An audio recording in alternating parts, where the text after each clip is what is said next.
Hi beautiful people, my name is Marco and I'm a coach. I coach on the Camino as well, but today I'm not going to talk about that. I'm going to talk about what can you eat at the Camino de Santiago, okay?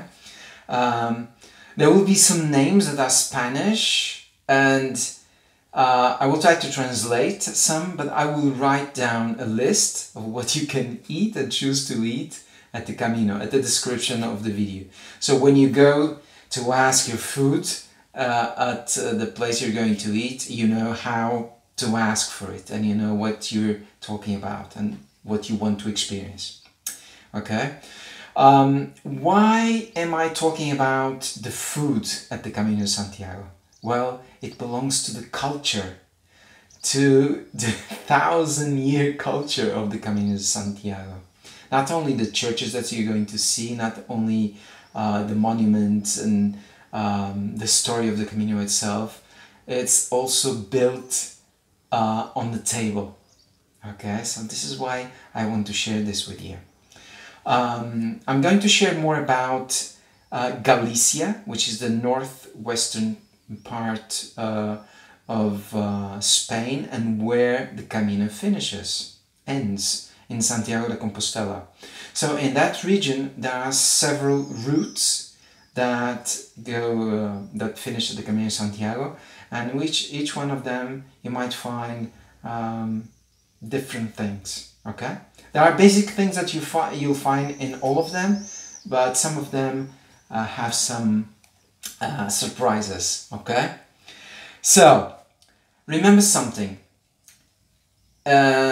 Whatever you like, meat, fish, or you're a vegetarian or a vegan, that area of Spain is very rich in all of these. You have the coast, you have beautiful green mountains where you have the cattle roaming free, so everything has quality there. It rains a lot, the land is very fertile, so the quality of the foods are really good. I'm going to try to be brief in what I'm going to tell you. So in the French route, which is the most known route of the Camino de Santiago, what can you find to eat, especially in Galicia, because this is the region that I know the most. Okay, so starting in a place called Cebreiro, which is a mountain and the first city of Galicia in the Camino de Santiago, you have the cheese, and it's very well known for that cheese. And also that it's something that is called Caldo Gallego, which is some kind of broth, soup with cabbage, and it's delicious. And you have something that is called empanada gallega as well. How can I explain this? It's some kind of a food that has outside is like bread, but it has a filling either with vegetables or with tuna fish or codfish, onions, tomatoes, and it's very delicious as well. And of course, all the routes that you're going that I'm going to talk about, you're going also to find a lot of something that's called Pulpo a feira. What is this? It's a special way of cooking octopus, and it's also delicious. Okay. What else? The bread, not all bread, but in Galicia, most of the bread, especially if it's done with sourdough and cooked in a wooden oven, it's very good. Probably you're not going to find this bread everywhere, okay? But if you have the chance, and you'll see it immediately, it's completely different from that white baguette that it gets dry and very hard in one day. These normally are big breads and very full of holes, air inside. So you will notice immediately the quality of the bread. Choose that bread because it tastes delicious.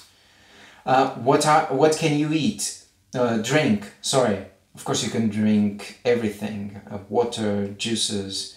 But if you go for beer, there is a brand that is well known. It's called Estrella Galicia. I'm going to write this down.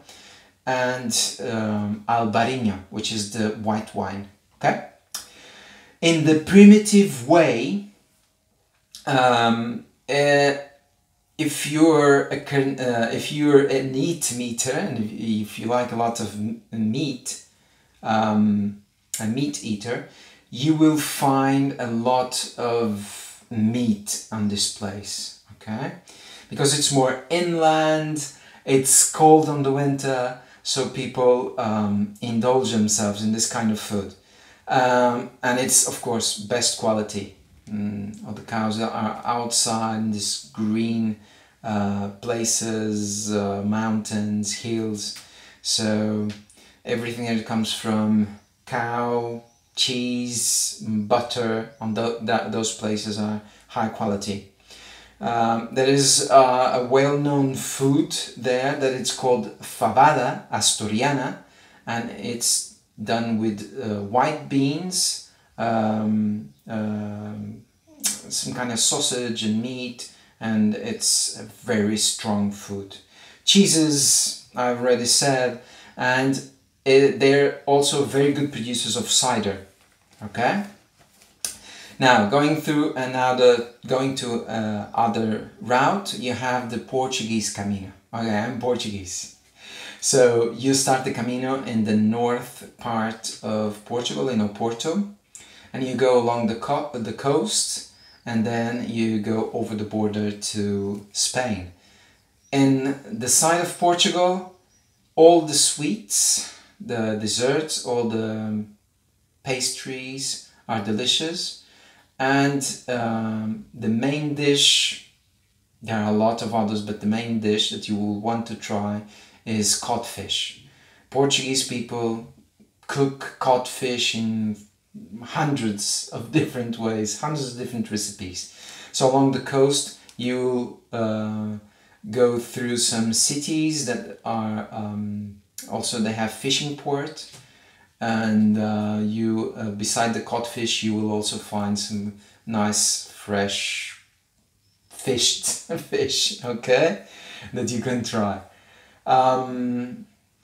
Then in Camino Portuguese, or the Portuguese Camino, in Spain, there is a place that is called Padron, and they have this little green peppers that they fry with salt that are very well known in that area, and they are delicious. Okay, and basically that's it from Camino Portuguese. Now Camino Inglés, or the English route, because you start on the north of Spain and you start in a city that is next to a port, you'll have everything that is fish, seafood, octopus, very fresh, very good quality. This particular route, the English route, goes through a city that is called Betanzos. And this Betanzos city is very well known in the whole Spain by the famous Spanish tortilla. Okay, they even make an annual, they give a prize for the best tortilla in the whole city. So it's very well known for this, and there are people coming from all over the world just to try this tortilla. Tortilla, it's like in English, it would be like an omelette, but with potatoes. They fry the potatoes first, and then they mix with the eggs, just and salt, and they fry it, and it's this thick. Okay, I'm going to put a link down in the description so you can see what that is. Besides this, you will go through villages, bars, little places. Just indulge yourself. If there is something that you have never seen and you want to try, go with your gut. Try the bocadillos, which are, you know, sandwich, the pinchos, the tapas, everything. Okay, but the most important thing, together with all that beautiful food, is that you're able to share that with a fellow pilgrim that is going, or that is walking alongside with you. These are the moments of awareness, of sharing, of learning, of teaching, of wisdom, that you accompany these moments with good food, with a good drink, something that really makes you open yourself and just indulge in pleasure, good pleasure. Okay, and that's it for today. This is what I wanted to share with you. I want to tell you buen camino, and enjoy your Camino the most you can. If you like the video, like and share, and there will be more videos coming, so if you would like to, just subscribe to the channel. Take care, blessings, ciao ciao.